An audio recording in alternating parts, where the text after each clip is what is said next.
Moi drodzy, uczniowie, studenci, nauczyciele, przyjaciele Uniwersytetu Marii Curie-Skłodowskiej, wszyscy sympatycy nauki i wiedzy. Od dawna na naszym uniwersytecie zastanawiamy się, o czym Maria myśli. Od roku myślimy intensywnie, czym Was zaskoczyć w najbliższym tygodniu. To już od poniedziałku, od 13 marca, zaczyna się kolejny Tydzień Mózgu, na który Was bardzo serdecznie zapraszamy. Mózg to biologia, to budowa, to procesy, ale także od mózgu, od tego, co dzieje się w naszych głowach, zależy to, jacy jesteśmy, jakie są nasze relacje z innymi. Dlatego myślimy o mózgu bardzo szeroko i społeczność Wydziału Biologii i Biotechnologii, Wydziału Psychologii i Pedagogiki oraz Wydziału Filozofii i Socjologii serdecznie zaprasza Was na kolejne bardzo bogate wydarzenia.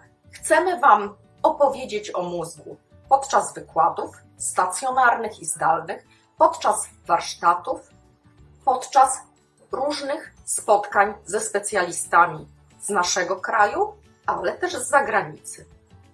Wymyśliliśmy oczywiście dla Was coś nowego. To, co będzie bardzo interesujące, to na pewno warsztaty, podczas których poznacie funkcjonowanie swoich zmysłów w wyjątkowej kapsule do badania zmysłów w Ekotech Kompleks. W imieniu nas wszystkich, a szczególnie w imieniu studentów, wszystkich serdecznie zapraszam. Widzimy się od poniedziałku podczas wydarzeń Tygodnia Mózgu.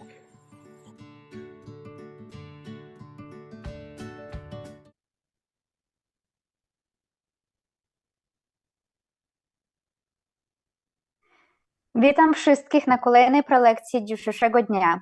Naszym gościem jest profesor Peggy Mason. Jest profesorem na Wydziale Neurobiologii Uniwersytetu w Chicago. Otrzymała zarówno licencjat z biologii, jak i doktorat z neurobiologii na Harvardzie. Mason pracuje na Wydziale Uniwersytetu w Chicago od 1992 roku. Uczyła studentów studiów licencjackich, magisterskich i medycznych oraz otrzymała liczne nagrody dydaktyczne. Wykorzystując swoje prawie 15-letnie doświadczenie w nauczaniu studentów medycyny, profesor Mason napisała jednoautorski podręcznik przeznaczony dla studentów medycyny Medical Neurobiology Oxford University. Peggy przez wiele lat pracowała jako naukowiec, badając biologię bólu. Ostatnio jej uwaga przeniosła się na neuronaukę empatii. W 2011 roku wraz ze współpracownikami przedstawiła pierwszy dowód na istnienie empatii u gryzonie. A teraz już przechodzimy na język angielski. I would like to welcome everyone to another lecture today. Our guest is Professor Peggy Mason. In the University of Chicago's Department of Neurobiology, Peggy teaches, and she is a professor in the Department of Neurobiology at the University of Chicago. Harvard is where she earned both her bachelor degree in biology and her PhD in neuroscience. Since 1992, Peggy has served as a professor at the University of Chicago. She has worked with medical graduate and undergraduate students, and she has won various teaching honors. Peggy produced a single-author textbook for medical students using her over 15 years of experience instructing medical students. It is called Medical Neurobiology. Peggy worked as a researcher for many years, researching the biology of pain. Her focus has recently shifted to the neuroscience of empathy. She and her co-workers presented the first proof of empathy in rodents in 2011. So, Professor, thank you once again for dedicating your time, and the floor is yours. Thank you so much. It's so wonderful to hear Polish and to share time with people in Poland from far, far away. I'm actually on sabbatical, so I'm in Canada. So I have a foot in Canada, a foot in the United States, and I'm talking to you in Poland, and that's a beautiful thing. One of the weird side effects that we got from the pandemic is our comfort with Zoom. So it's wonderful to be here. So what I'm going to tell you today is a story that has been in the making for now 15 years. But more recently, I realized that there's a different story in the story, and that's what and this is only the second time I've presented this work in this with this particular angle. So what I'm going to argue today is that the helping behavior that we have discovered is celebrated because it's helping behavior, and so everyone's happy because the rats are nice. The rats are doing nice things, and that shows that the helping in us is innate. It's a biological inheritance. But I actually think that the more important story, at least from a neurobiology point of view, is that the behavior is intrinsically rewarding. And now I'm going to tell you what that means and why I think it's so important. Okay, so you've all probably heard of the reward system, the internal reward system. And this is built around what we call primary rewards. These are rewards that are evolutionarily advantageous to either your survival or to the species continuation. And really, there are only three primary rewards: food, water, and sex. These are things that are going to feel good to do. And evolution has constrained those that are affective pathways to make them feel good because they're so important to our survival. Now we can associate, we could associate anything with each one of these and then make that associated thing important. And that's what we've done with money. So money gets us food, water, and in certain circumstances might even get people sex.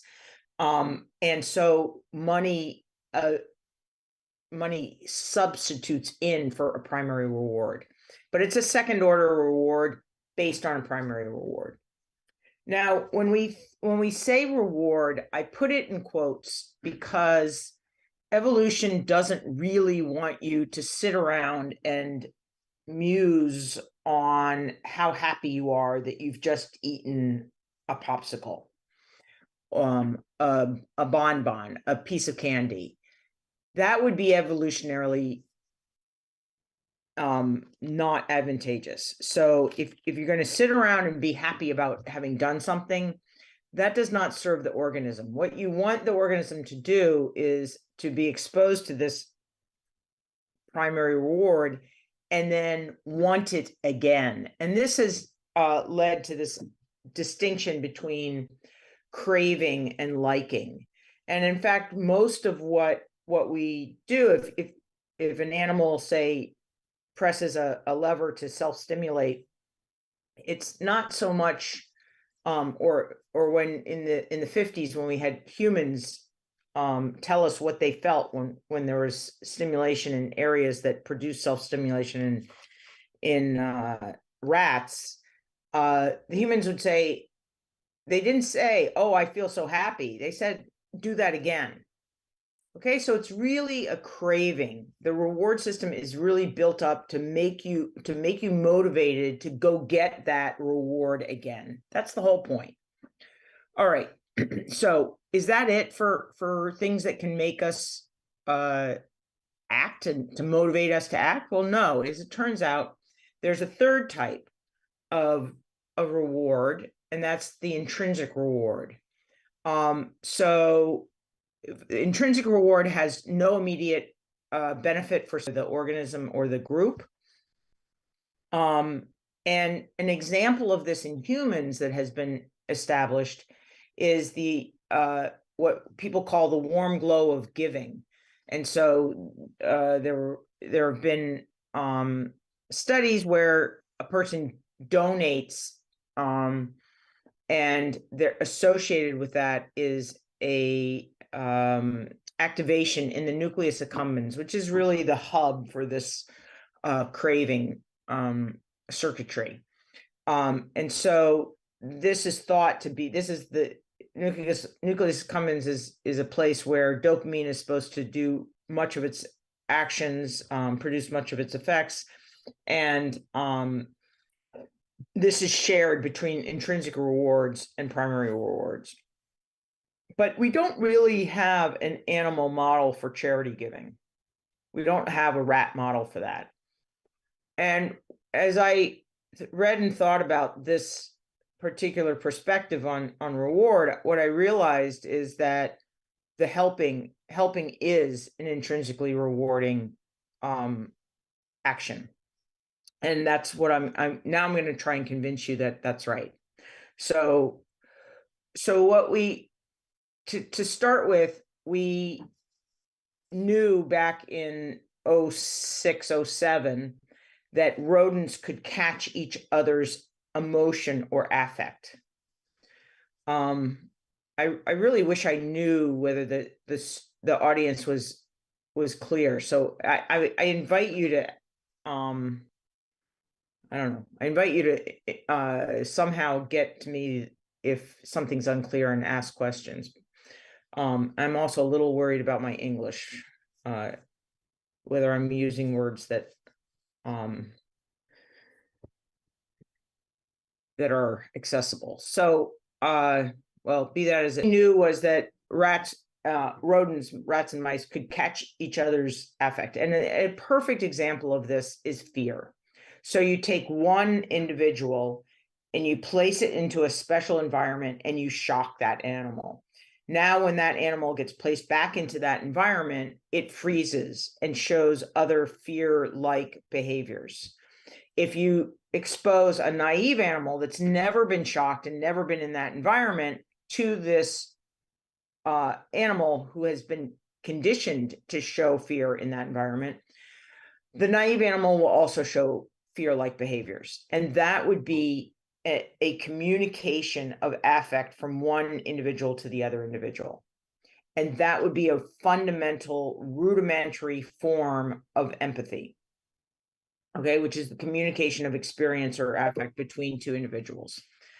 So we knew that, but what we didn't know is whether whether the animals could use that empathic experience to motivate behavior. So Inbal Ben-Ami Bartal, who was at the time a graduate student and is now has her own laboratory at University of Tel Aviv, she came to my laboratory and we decided to ask the rats whether they would use their empathic experience as a motivation. And so you then have to give them a rat-sized problem. And this is what we ended up doing. It was an arena. This arena is about, I don't know in meters, but about a foot cubed. And in the middle of it is a restrainer, which you see here, which has a door.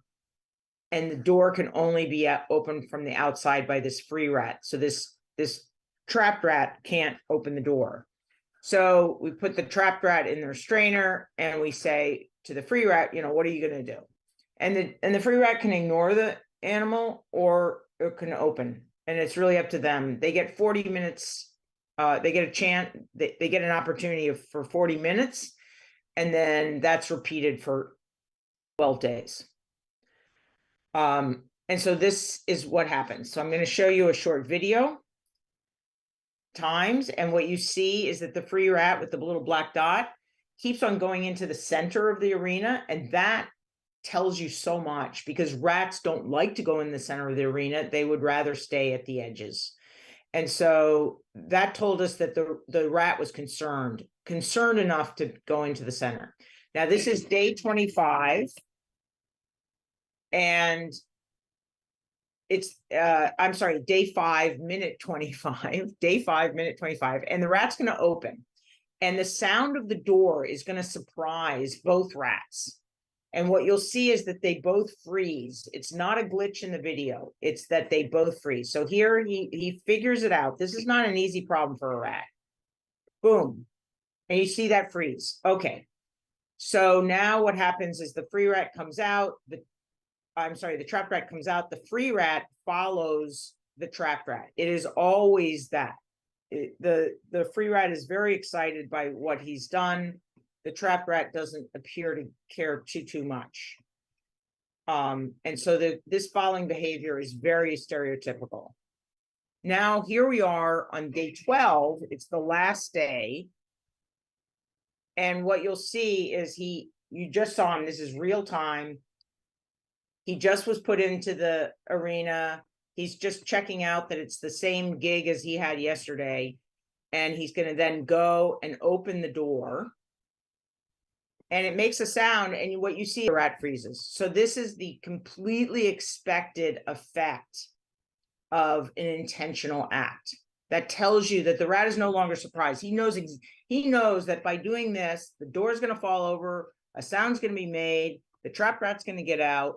All of this is intentional and known and deliberate. So, so that gives you an idea of what the behavior how the behavior looks in real time.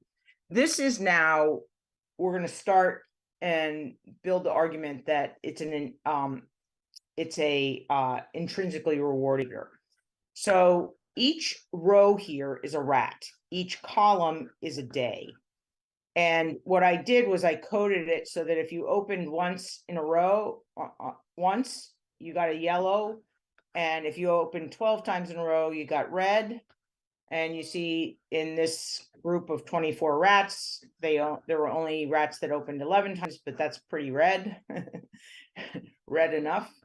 And what you see is that once an animal opens, it's extremely likely that they open the next day. There are a few times when they don't open the next day, these 5 times, but the rest of the time they do open the next day.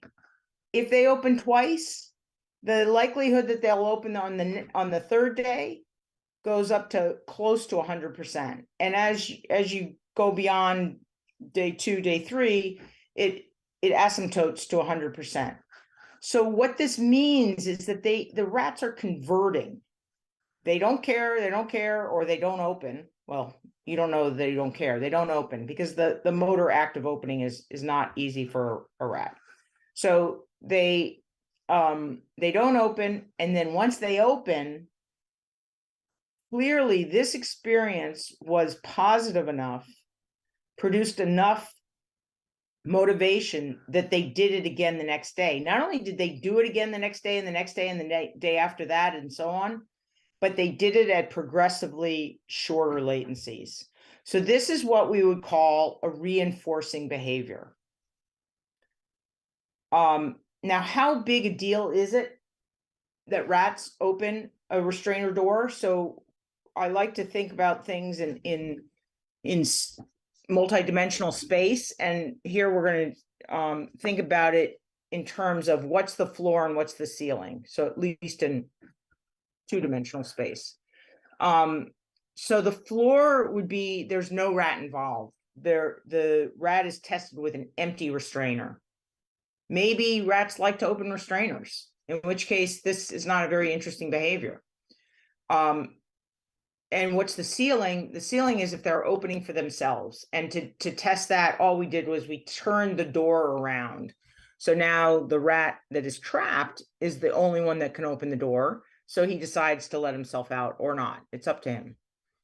So here are the results. And on the left, what you're seeing is the median latency. Remember that we test for 40 minutes. So if they don't open, they get a score of 40 minutes. And on the right is the percent of rats that opened on each day. And their day is on the x-axis. So if they're tested with an empty restrainer, they don't open. In fact, no rat opened for the first 11 days. And on the 12th day, one of the rats opened. This particular rat loves opening restrainers, and that would be a very positive experience for him. So we tested all of the rats for a 13th day. And on the 13th day, this rat that opened on the 12th day did not open, and no other rat opened. So for 13 days, 8 rats, that's 104 opportunities to open the restrainer, and there was 1 opening, 1 out of 104. So they don't open for an empty restrainer. They need a trap rat in there to open the door. Now, what about self-release? Well, on the first day, most of the rats open for themselves, not immediately. I mean, it's remarkable that the median latency is well over 10 minutes. It's close to 20 minutes. But by day 2, it's a couple minutes, and by day 3, they asymptote to 0 seconds. You put them in there, you close the door, and as you're walking away, they open the door. So they